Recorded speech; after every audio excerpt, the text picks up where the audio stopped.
Welcome to this explainer. Look, today we're completely ditching the fluffy wellness advice.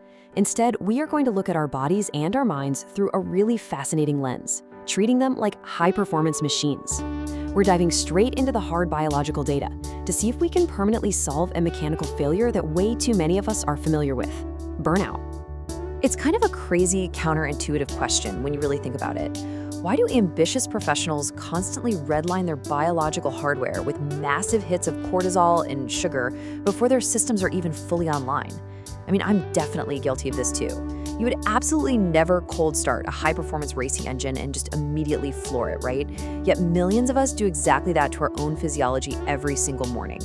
To actually fix this, we're gonna rebuild your daily routines using this specific 5-part performance manual. We'll hit the biological cold start, fueling the internal engine, rewiring your operating system, the Lotus discipline framework, and finally, preventing systemic failure. All right, jumping right into part 1, the biological cold start. Let's look at what literally happens in the very first hour your eyes open, because this sets the exact mechanical baseline for the rest of your day. Now, this completely blew my mind. There's this phenomenon called the cortisol awakening response. Basically, within the first 30 to 45 minutes of waking up, your body runs this hardwired biological sequence that spikes your primary stress hormone, cortisol, by 38 to 75%. Now, this is absolutely essential to wake you up and make you alert. But simultaneously, this massive cortisol spike places the protective mucus layer of your stomach under maximum metabolic stress. Your fasting stomach is basically sitting at peak acidity, and its defenses are temporarily lowered. So the crucial point here is following an exact biological timeline to protect the machine. At 0 minutes, you wake up and that cortisol spike begins. Between 5 and 15 minutes, you need to step outside and view low-angle sunlight without sunglasses. This triggers your retinal cells to establish your circadian wakefulness. At the 20-minute mark, drink some warm water to dilute that fasting stomach acid. And critically, you've got to delay your first coffee for 90 to 120 minutes. If we drink highly acidic coffee the absolute second we wake up, we're stacking caffeine directly on top of our natural cortisol spike. That wreaks total havoc on your stomach lining and honestly, virtually guarantees that dreaded mid-morning crash.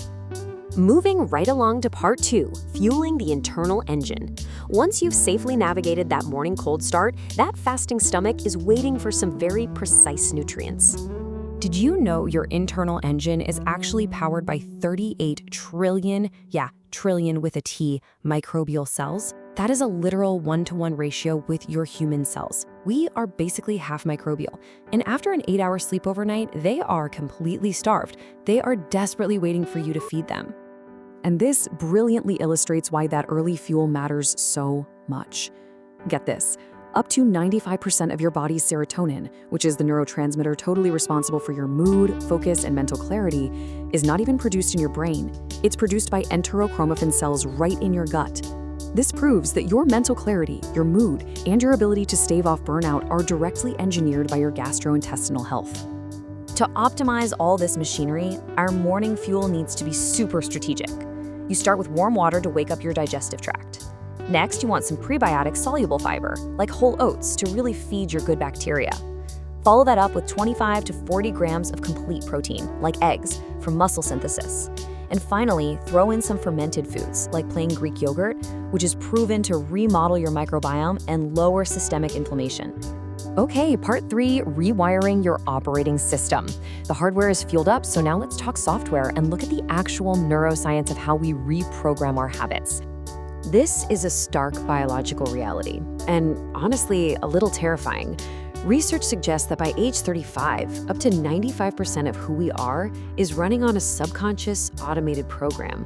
We're essentially just a loop of memorized routines and emotional reactions. So if you want to change your output, you literally have to rewrite this automated code. To reprogram this code, we have to shift our brains from episodic memory, which is just passively recalling past events, to procedural memory. Procedural memory is the specific mechanical sequence of steps required to execute a habit. By actively visualizing the actual physical steps of a new habit, like, physically turning on the espresso machine and pulling the shot, you massively reduce your brain's natural resistance and actually make the new behavior stick. We lock these new habits in using an amazing neuromechanism called task bracketing. This involves the basal ganglia in your brain, which basically stamps a neural imprint around a habit. What's absolutely fascinating here is that you can literally dismantle a bad habit using this trick. Catch yourself mindlessly doom-scrolling your phone? The best fix isn't just putting the phone down. It's executing a positive replacement behavior, like taking a deep breath or drinking a glass of water the very second you catch yourself.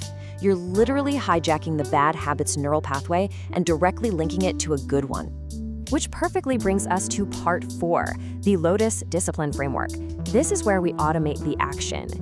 Look, let's just face it, motivation is basically a myth. It's a temporary emotional spark, and it completely fades the second you're tired. What we really need is structural discipline that functions flawlessly even when you are completely exhausted or entirely uninspired.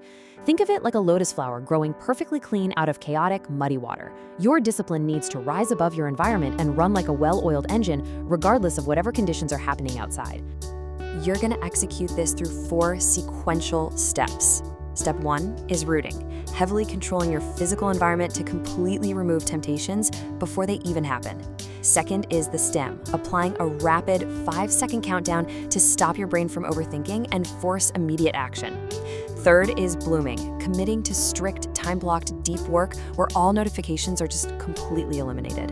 And fourth is thriving, tracking your daily progress and shifting your core identity to simply declare, hey, I am a disciplined person.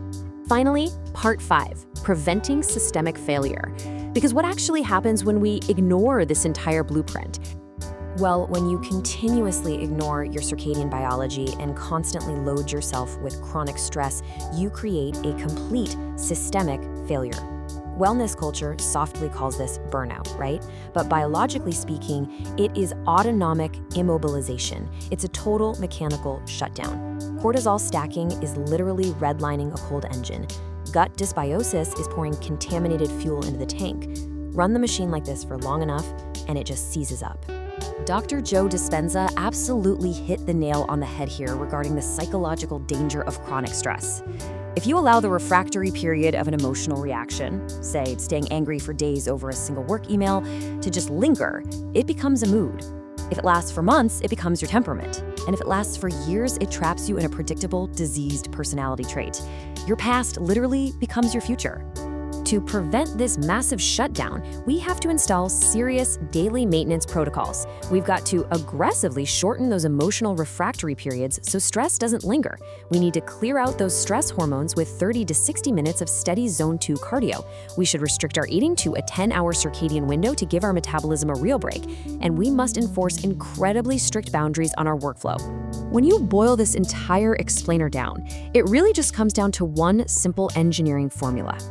Your sustainable power output is strictly defined by how well you protect and maintain your biological asset. Extremely high output without any longevity, that just equals a blown engine every single time. So, armed with this whole performance blueprint, we're kind of left with a choice. Are you going to finally step up, update that outdated software, and re-engineer your daily routines? Or will you just keep redlining the engine until it inevitably breaks down? The data is all right here. How you decide to run your machine from today onward is completely up to you.